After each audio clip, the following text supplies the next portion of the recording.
उत्तराखंड के पहाड़ी क्षेत्रों से लेकर मैदानी क्षेत्र तक बारिश का आकार नदियों ने लिया विकराल रूप। खबर हरिद्वार के ग्रामगढ़ मीरपुर की रोह नदी से है।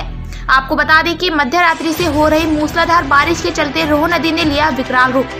चंद सेकंडों में खूबसूरती से बना 2021 के महाकुंभ के दौरान करोड़ों रुपए की लागत से सिंचाई विभाग के द्वारा रोह नदी पर बना रपड़ाव चंद मिनटों में नदी के पानी से बहकर हो गया स्वाहा।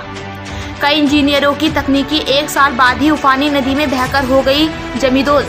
वहीं स्थानीय ग्रामीणों ने उठाए ठेकेदारों से लेकर विभागीय अधिकारियों की कार्य प्रणाली पर सवाल। गुणवत्ता की खामियों के कारण चढ़ गया भ्रष्टाचार की भेंट। रोह नदी का बना रपड़ा बरसात की पहली ही बारिश में बहकर हो गया जमींदोज। वहीं रोह नदी के रपड़े का किया हरिद्वार एसडीएम पूरम सिंह राणा ने औचक निरीक्षण। वहीं विभागीय अधिकारी और ठेकेदारों को सवालों के घेरे में घेरते हुए ट्रांसपोर्ट एसोसिएशन के अध्यक्ष राव अखलाक ने बताया कि 2021 के महाकुंभ के दौरान इस मुख्य मार्ग का सिंचाई विभाग द्वारा निर्माण कराया गया था, जिसमें कि रोह नदी पर यह बना रपड़ा ठेकेदार एवं विभागीय अधिकारियों के द्वारा की गई घोर लापरवाही के कारण गुणवत्ता की खामियों को लेकर पहाड़ी क्षेत्रों से लेकर मैदानी क्षेत्रों में हो रही मूसलाधार मध्य रात्रि से हो रही बारिश के चलते रोह नदी के विकराल रूप में यह नदी के पानी में बहकर जमींदोज हो गया। और कहा कि इस मुख्य मार्ग से लगभग 50 ग्रामीण क्षेत्र जोड़े गए हैं, जिसमें हरियाणा जैसे राज्यों को भी इस मुख्य मार्ग से जोड़ा गया। और इंजीनियरों की तकनीकी विभाग अधिकारियों एवं ठेकेदारों की घोर लापरवाही को देखते हुए आज ये खूबसूरती से बना रोह नदी पर रपड़ा चंद मिनटों में पानी में बह चला। उसके जो पानी निकासी के जो बने थे ब्लॉक जो बिल्कुल बंद हो गए हैं। इसके अलावा जो नेक्स्ट गढ़मीरपुर वाला पुल है वो भी क्षतिग्रस्त हुआ है। इसके अतिरिक्त नवद्य नगर में कुछ आबादी को भी खतरा हुआ है। तो इमीडिएटली पुलों पे ट्रैफिक और अन्य चीज़ों को सुचारू करने के लिए जेसीबी वगैरह डिप्यूट कर दिया है। इसकी सफाई करवाई जा रही है और इरिगेशन डिपार्टमेंट के सभी टेक्निकल लोगों को लगाया गया है। और बाकी एज डीएम सर के डायरेक्शन के अनुसार जो अन्य सभी डिपार्टमेंट हैं जो और अगर कहीं पर लाइन वगैरह क्षतिग्रस्त हुई है या पानी की लाइन डैमेज हुई है तो उसको भी प्रॉपर वॉच किया जा रहा है। और अभी कोई जनहानि या पशु हानि इत्यादि अभी तक रिपोर्ट नहीं की गई है। बाकी जो भी चीज़ें हैं वो प्रॉपर उसको वॉच किया जा रहा है ताकि किसी प्रकार की कोई घटना ना हो और लोगों को कोई परेशानी ना हो। कुंभ के दौरान तो आपके द्वारा संज्ञान में लाया गया है तो उसको प्रॉपर चेक करवाया जाएगा कि जैसे आपके द्वारा बताया गया है कि अभी हाल ही में कुंभ के टाइम में ये पुल बना था और क्या उसका टेक्निकल डिज़ाइन था, अन्य चीज़ें थी, तो प्रॉपर चेक करके उसको चेक करवाया जाएगा। अभी तो साथ में आई थिंक 50 मीटर के साथ में एक दूसरा हाईवे का पुल बना हुआ है, तो लोगों की आवाजाही तो किसी प्रकार से नहीं रुकी है। आवाजाही के लिए सभी रास्ते खुले हैं। बाकी जो ये कॉजवे क्षतिग्रस्त हुआ है तो जैसे आपके द्वारा टेक्निकली कमियाँ बताई जा रही है तो उसको चेक करवाया जाएगा।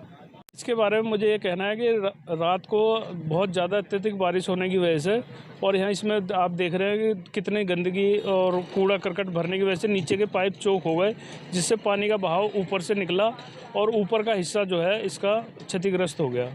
और इसको निरीक्षण करने के बाद हम इसको सही कराने की जो प्रक्रिया है वो कल से ही स्टार्ट कर देंगे और बिल्कुल इसकी पूरी जाँच करी जाएगी कि किस वजह से या किस कारणों से ऐसा हुआ, इसके बारे में जांच की जाएगी।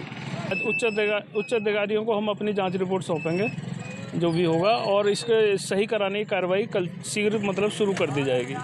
प्रदेश अध्यक्ष कुंवर राव अखलाक, ये खाली गढ़मीरपुर गांव को ही नहीं जोड़ा गया, इसके साथ कम से कम 50 गांव जुड़े हुए हैं।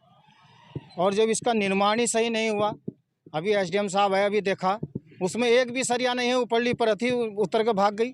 अब ये देखो जब पुल का कार्य ही सही नहीं हुआ तो पुल रहेगा कहाँ? ये नदियाँ है, नदी का कुछ पता है कितनी ज़्यादा आ जाए कितनी कम आ जाए?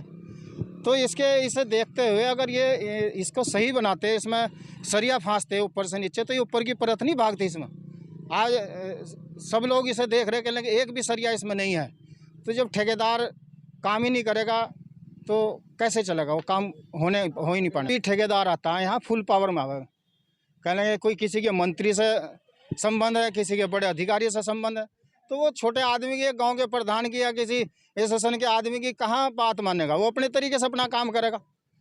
तो जब इसमें काम ही सही हो नहीं पाया तो फिर ये 1 साल भी नहीं हुआ। देखो 1 साल भी नहीं हुआ, चलो हम मान लेते 1 साल हो गया, 2 साल के बाद 3 साल के बाद इसमें कुछ कमी आ गई, ये किसी कमी की वजह से पुल टूट गया, ये जो रपटा बनाया टूट गया। लेकिन जब इसमें 1 साल भी नहीं हुआ, पहली बरसात में ये गिर गया, तो इसमें जब काम ही नहीं सही हुआ, जब कार्य सही होगा तभी तो वो काम और सही रहेगा। PWD में एक्शन साहब को भी बोला तो वो कहने लगे वो सिंचाई विभाग का है।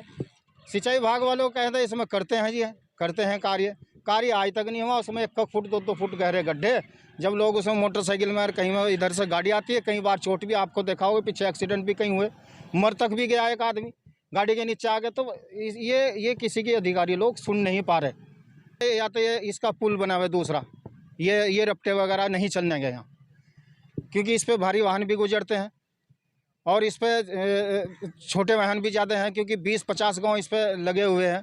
तक का एरिया वो यहीं से लगता है, पंजाब हरियाणा सारा इसी रोड से गुजरता है, क्योंकि उस रोड के जाएंगे तो भादराबाद बीच में होगा, बाजार है, वहाँ बड़ी दिक्कत होती है।